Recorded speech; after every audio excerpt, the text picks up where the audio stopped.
Que a graça do digníssimo Mestre Jesus Cristo esteja nos corações de todos os ouvintes do Momento de Sabedoria. Hoje eu quero falar com você que está me ouvindo agora, você que me ouve. Eu quero falar sobre o chamado. Eu quero falar um pouco sobre a importância do chamado e de não estar fugindo do chamado. Porque quantas vezes, nós fugimos do chamado de Deus. Nós sabemos, meus irmãos, que todos os profetas do Antigo Testamento tiveram um chamado. E o chamado deles foram claro de Deus para anunciar a mensagem ao seu povo. Nós temos o exemplo de Jonas.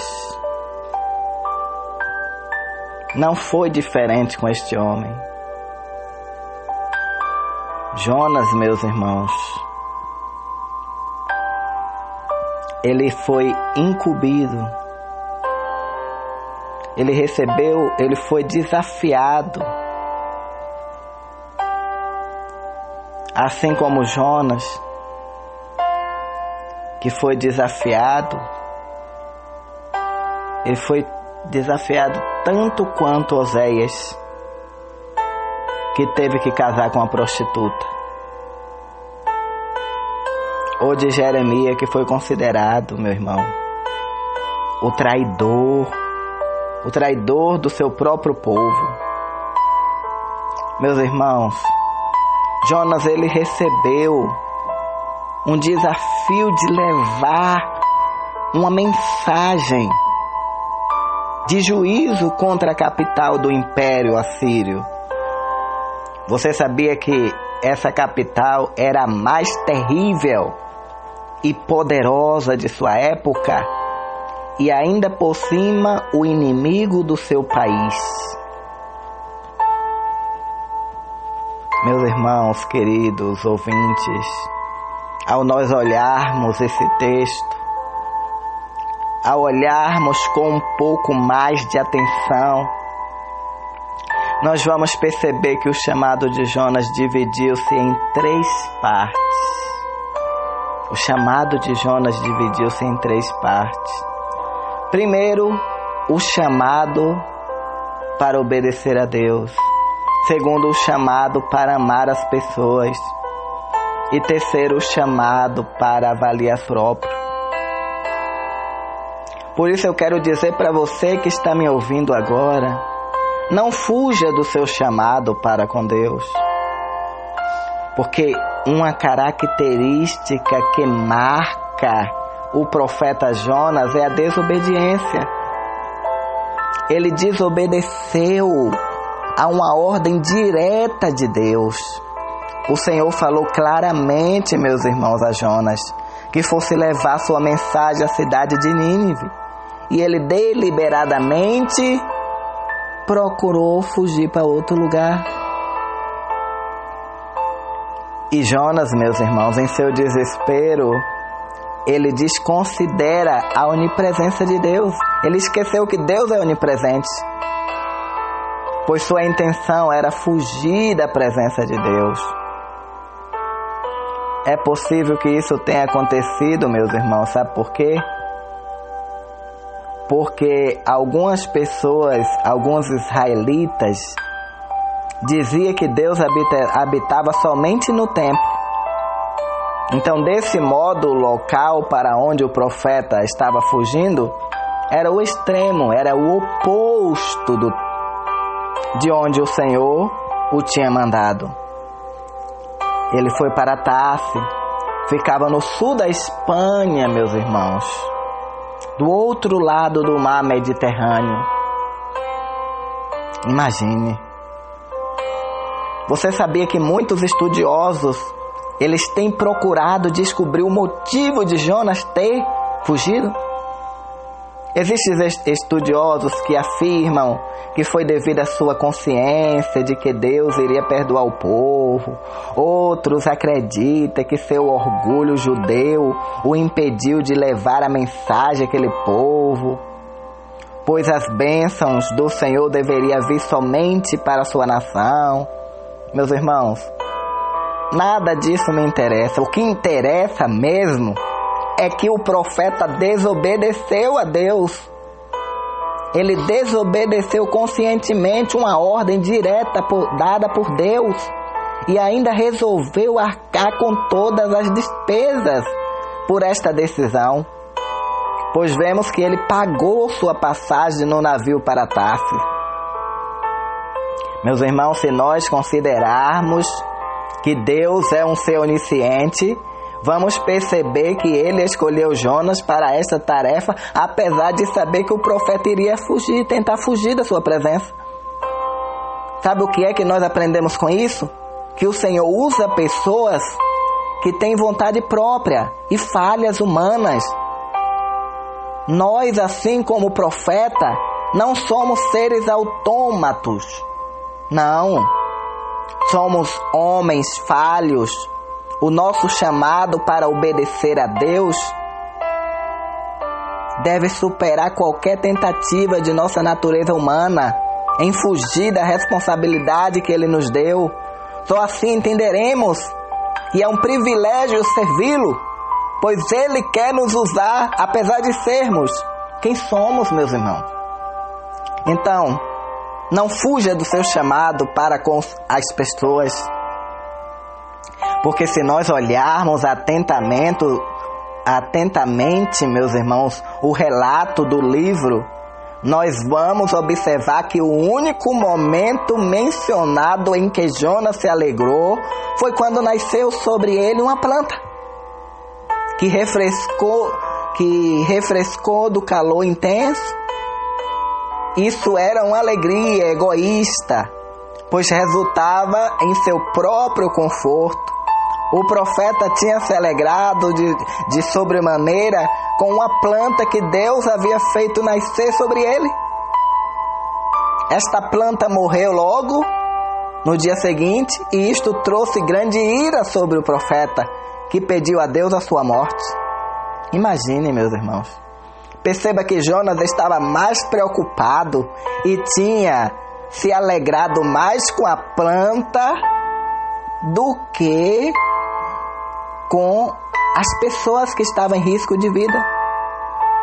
Ele tinha se preocupado mais em cultivar, em regar o que nasceu sobre ele, somente devido à graça de Deus.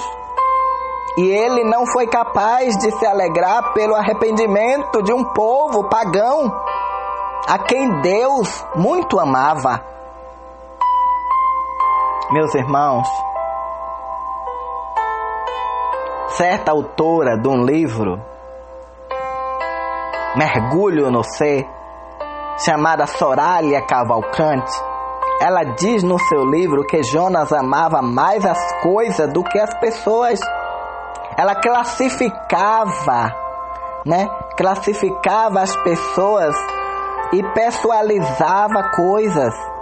A planta que nasceu sobre ele era mais importante do que milhares de pessoas que iriam morrer por causa da ira de Deus.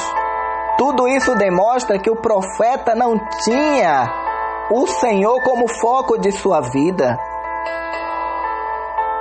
Se sua paixão fosse a glória de Deus, ele teria se alegrado, porque mais uma nação na terra iria render louvores ao nome do Senhor, meus irmãos.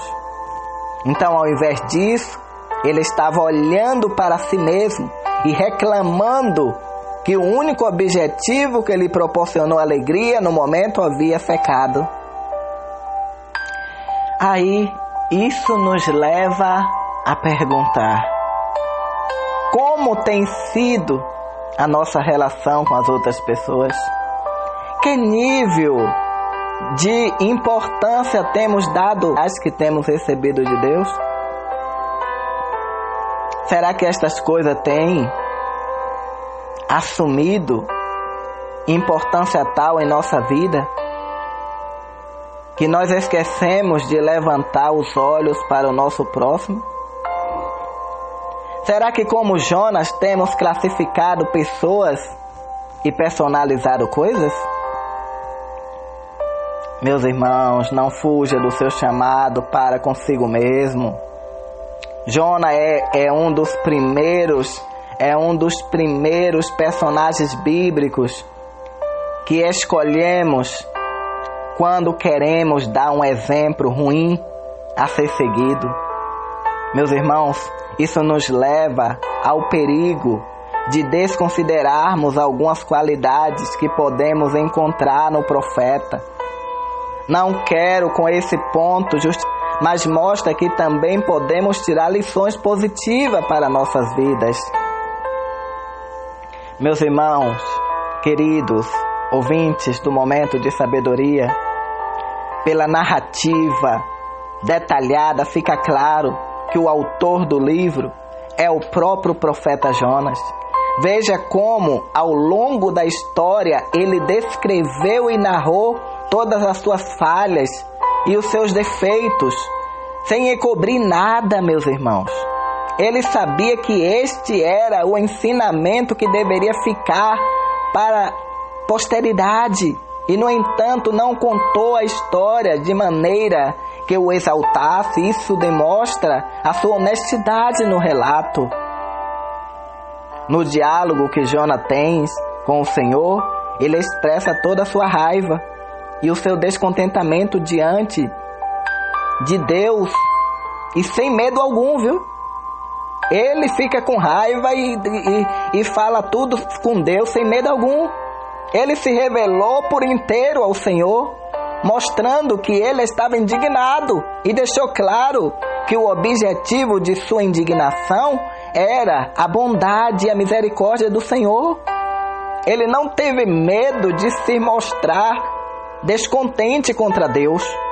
Isso demonstra a sua total transparência diante daquele que sonda nossas mentes e corações. No barco, quando os marinheiros questionaram sobre sua identidade, apesar de seu mau testemunho, ele não negou que era servo de Deus. Ele falou que ele era servo de Deus dos céus e do mar. Ele teve coragem para admitir que era sua culpa toda aquela tempestade. Ele teve coragem de ele mesmo se sentenciar à sua morte, para que os marinheiros pudessem salvar suas vidas. Meus irmãos, Jonas nos ensina a sermos sinceros conosco mesmo. Muitas das vezes procuramos razões para nós nos justificamos de atitudes erradas que tomamos. O pior é que quando isso acontece em oração diante de Deus onisciente, diante de quem podemos nos expor sem medo e vergonha, nós às vezes queremos tentar colocar algumas justificativas. O que podemos concluir é que o arrependimento do profeta em situação de calamidade faz renovar seu voto diante de Deus, leva-o a louvá-lo por sua infinita bondade e a supremacia em relação aos outros deuses, e faz com que ele ofereça sacrifício ao Deus único e verdadeiro, meus irmãos. Assim que ele é jogado na praia, ele põe em prática o resultado deste arrependimento e se dispõe novamente, mas desta vez para cumprir a vontade do Senhor. Lá no ventre do peixe, assim como Jonas, nós devemos atender ao chamado do Senhor para nossas vidas, sem negligenciar aqueles que nos cercam, tendo uma visão correta e humilde de quem somos diante de Deus, meus irmãos. Nós temos que estar fazendo isso. Deus está nos ensinando agora. É isso aí, estamos chegando ao final do nosso momento de sabedoria de hoje. E eu quero continuar falando com vocês, meus irmãos. Nós precisamos da sua ajuda para a construção da igreja Chamas Vivas sobre o altar em Itapevi. E não importa a quantia que você possa estar depositando, mas eu peço a sua ajuda. Envie a sua ajuda. Pode ser de R$10, de R$5, não importa a quantia, o importante é você dar o melhor para a construção da casa do Senhor. Se o seu melhor é R$5, se o seu melhor é R$10, então deposite na Caixa Econômica Federal, agência 3530, operação 013, conta 0003963, dígito 4, Fábio Silva Nascimento. Você quer falar comigo? Me adicione no WhatsApp 19 989 19 95 13. Você entre em contato para poder estarmos orando pelas suas ofertas, para poder estar abençoando a sua vida. A todos um grande abraço, que a graça do Senhor Jesus Cristo e o grande amor de Deus esteja nos corações de todos vós. Tchau a todos!